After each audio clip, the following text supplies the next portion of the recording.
Welcome to the show. I'm your host, Ryal Thomas. Tonight's topic is titled A Lost Heart. I just want to relax this evening. I just want to sit back and just share some thoughts and also maybe give you guys some things to think about out there in TV land.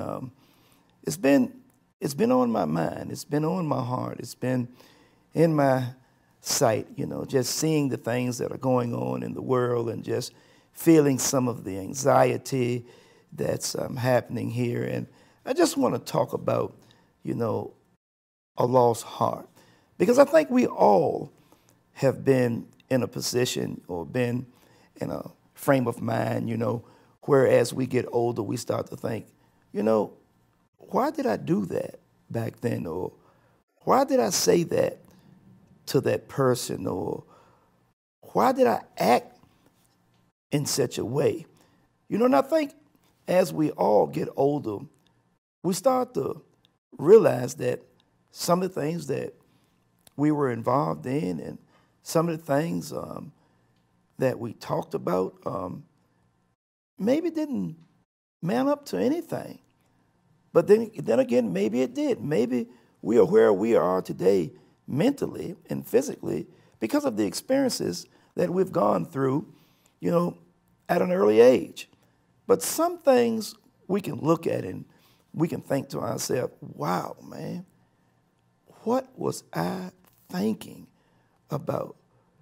And let's just keep it real. I mean, why was I dealing with this individual? Or why did I apply for this job? Or why?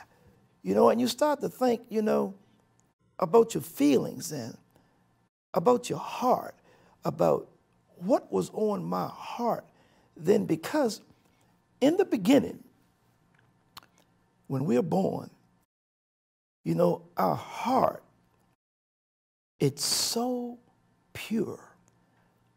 I mean, it is so pure.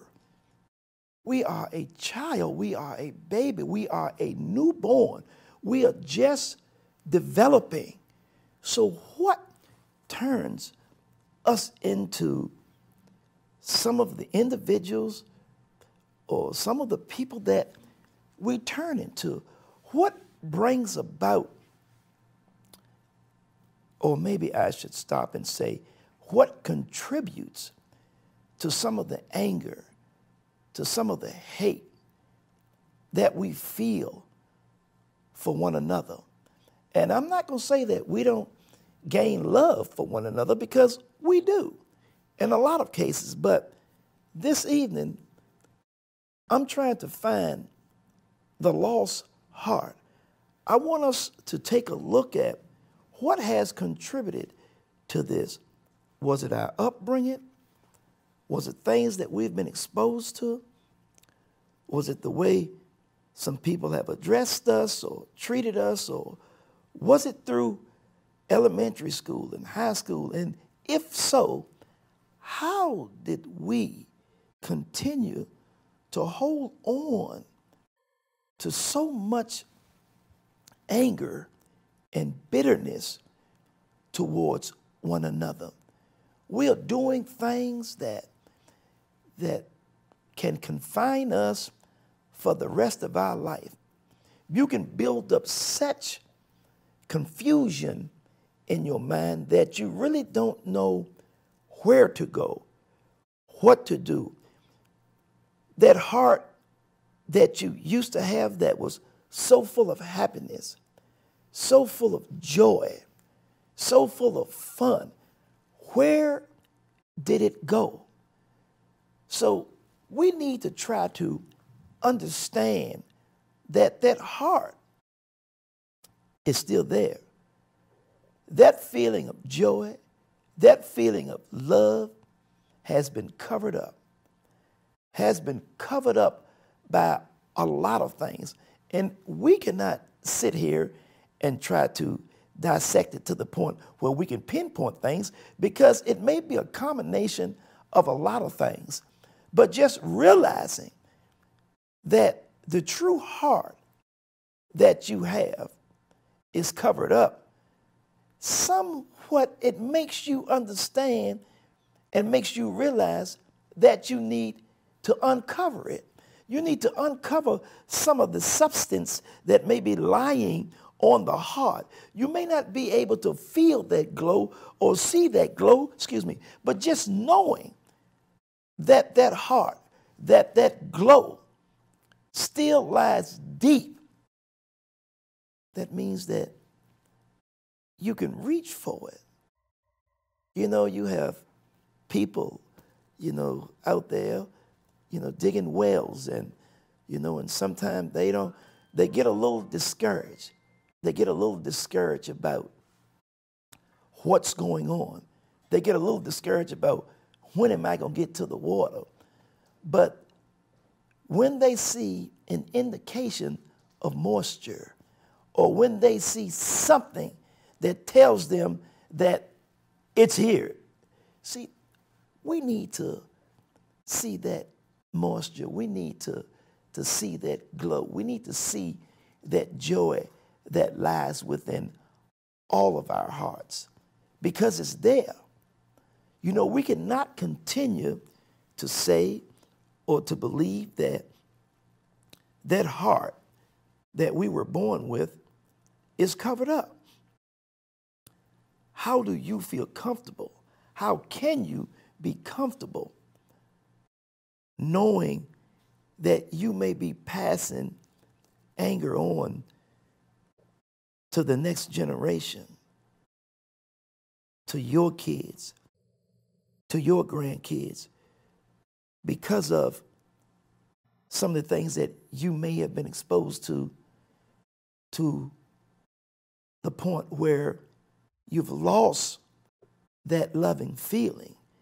You've lost that loving feeling. See, and I walk around every day and, and I look at things and I know this is the world and I know that people have troubles and problems. I have troubles and problems. But I'd be darned if I want to really, really leave my troubles and my problems with my kids. And it can be your kids. How can we, as a society, continue to show anger towards one another when this life is so precious? How can we do that? How can we do that and feel comfortable about what we are doing? I don't understand that.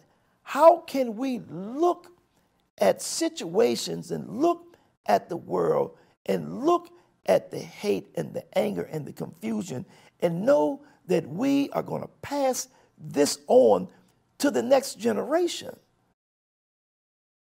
A lost heart. A lost heart. We have to understand that it does no one any good at all. We have to believe that. We have to understand that we're not going to live forever. We're only here for a short time. It looked like yesterday we may have been running around playing. And if you look at the people, your friends, your family members that have gone on to the next level, if you look at all of that, man, think about the joy. Think about the fun that we had as children. Think about it. But when our time is over and we're leaving such confusion, how long do you think this world will last before we get so far away from our true heart, from our original heart?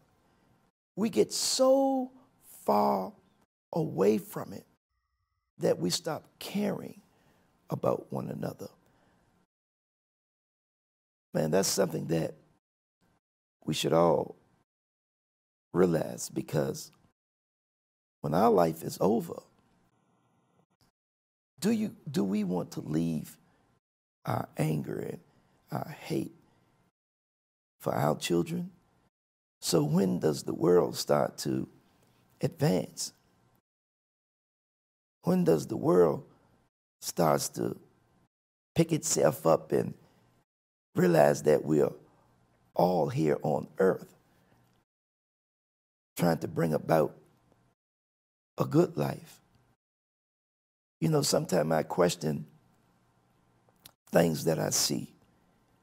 I question people being hungry. I question the arguments that I see in the stores. I question, like, what's going on here? You know, if you're going to give your child a car, the first thing you're going to do is you're going to take it to the shop. You're going to make sure it's running good. You're going to make sure it's safe. You're going to make sure that this car is drivable. But more so than that, you're going to make sure that this car is safe, is because I'm not going to put my child in something that's going to harm them. Wow. What about the world? What about the way we're treating one another? Man, we weren't born for this. You know, we weren't born to treat each other differently, I should say, based on a skin color or based on the way someone looks or the way someone may have an opinion about something that doesn't line up with your opinion. Man, it's a beautiful world. It's a beautiful world out there. And we must recognize that we can enjoy every moment that we live if we just understand and realize that our heart has felt so much that makes us become bitter towards one another. But is that good for the longevity of life in general? And I'm talking about life overall. When do we, as intelligent human beings, start to realize that we're here for just a very short term?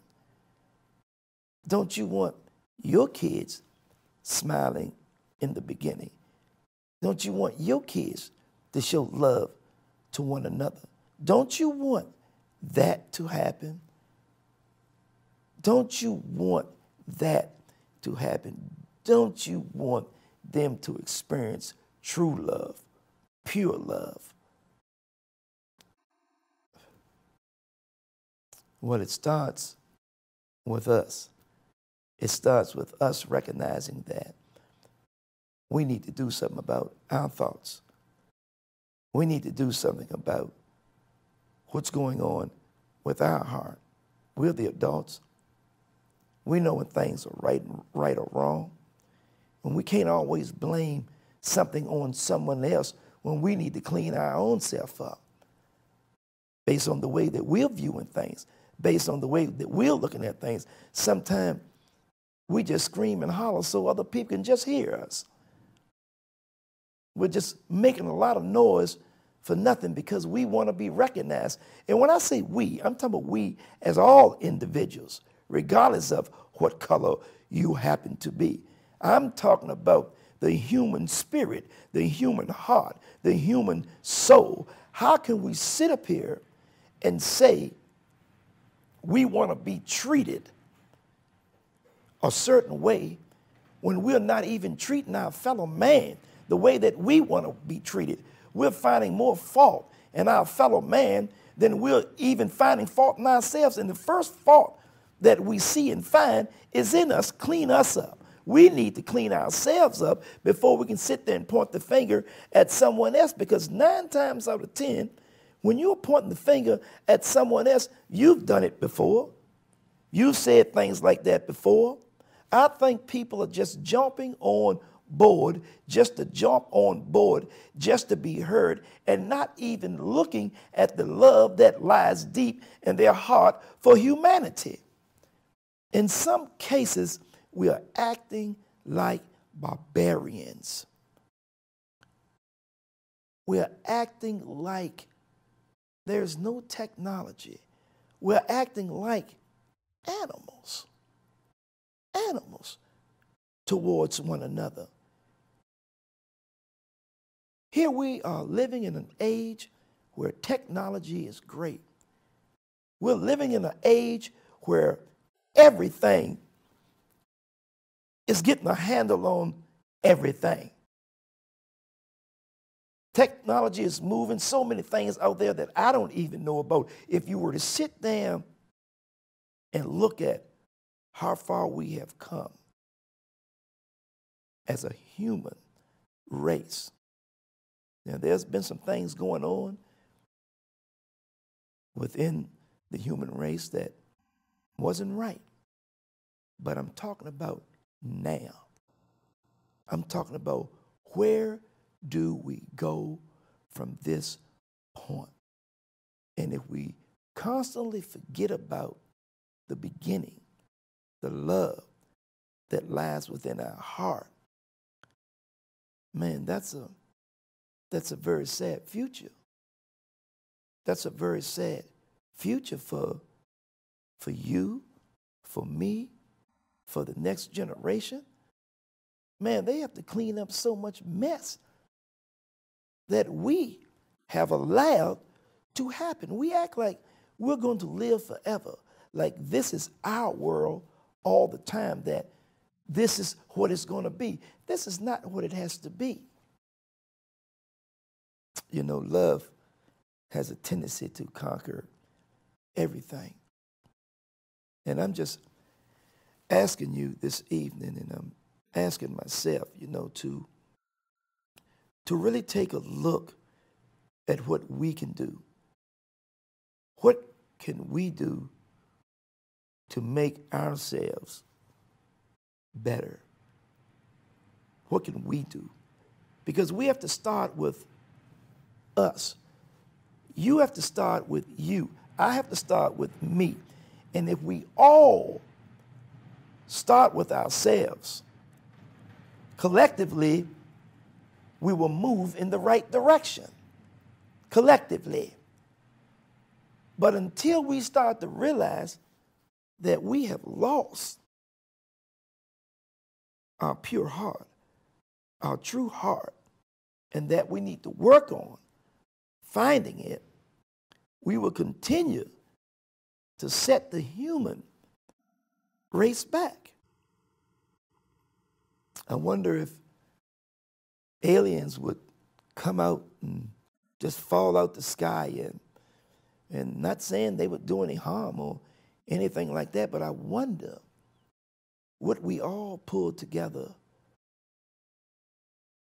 as the human race and understand that we are one. We are one.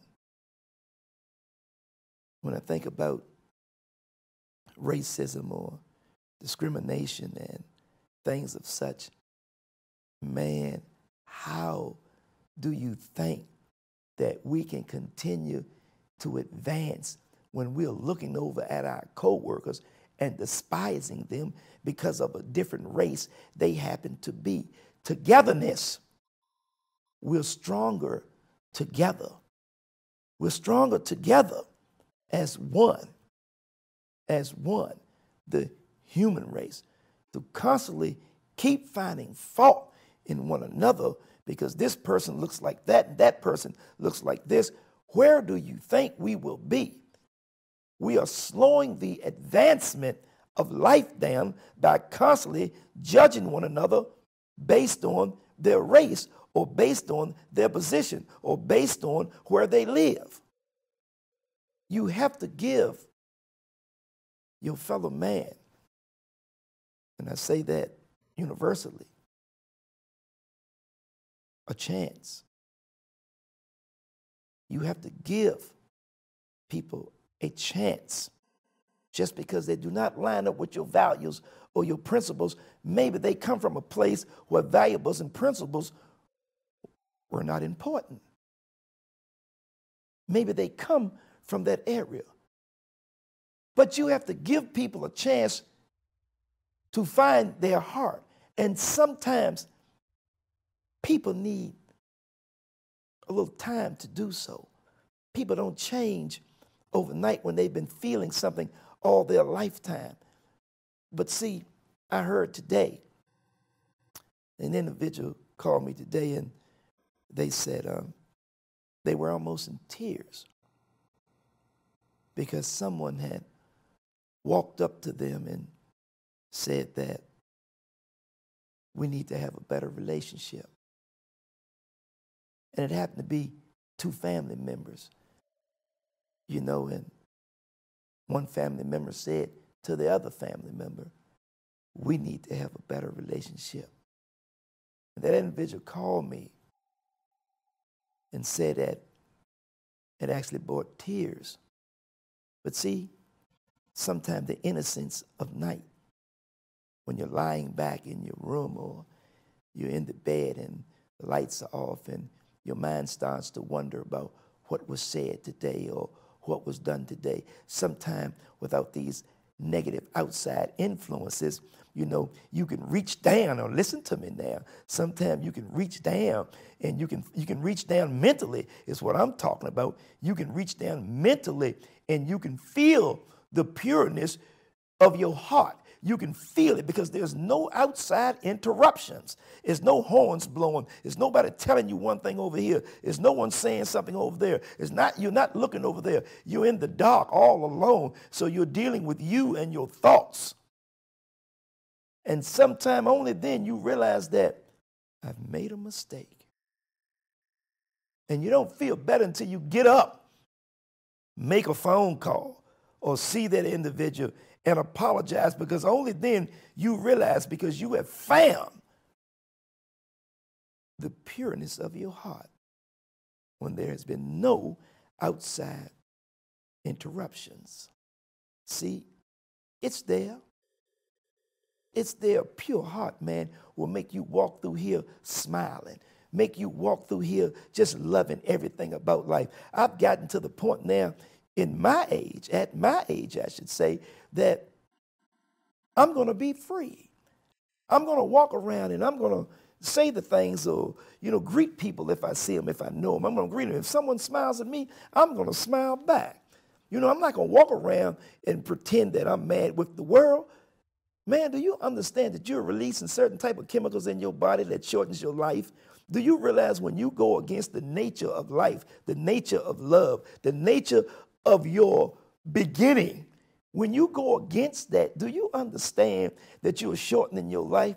You are releasing chemicals in your body that's being distributed in areas and places that they do not need to be distributed in. Do you understand that? See, this is deep. See, this is extremely deep. You think that when you get mad, everything is all right. Man, you know you are raising your blood pressure, your stress level. Everything is going on because you weren't designed to show hate. You weren't designed for that. Gasoline is not, you know, cars don't use gasoline and water, they use gasoline. So when you mix something foreign into the gasoline, the car doesn't run properly. It starts to jump and jerk and all type of things. When you mix hate into a loving spirit that God has given you, man, all type of things start to become unorganized in your mind, in your body. Don't you understand this? Don't you understand the more hate and the more foreign objects, and objects meaning your thoughts, that you bring within yourself, man, you'll wind up in the hospital. You will wind up in the hospital and the doctors will tell you, I do not know what's wrong with you. That's because you've gone against a loving heart that God has given you. You put yourself in a state of depression and you don't even know why. Because someone is telling you how to live. Someone is telling you how to act. Someone is telling you what to do. You've already been told what to do. You've already been told how to act. You've already been told what to follow. Do I need to say what that is? Holy Ghost, the love of God, has already told you what to do. So if you go against the nature of love and you follow hate, you can't expect for your life to be joyful. So I'm telling you this evening to please, I need to work on it too. Free yourself. Free yourself of everything that's been holding you back. Free yourself of the individuals who've been talking about you, who've been saying things about you because they're unhappy with their life. Free yourself and find that true heart that lies within all of us. Joy and happiness and love is waiting for you. You'll be surprised how you will feel. Dig deep, remove it, and find that heart. This has been Ryal Thomas. I'll see you next time.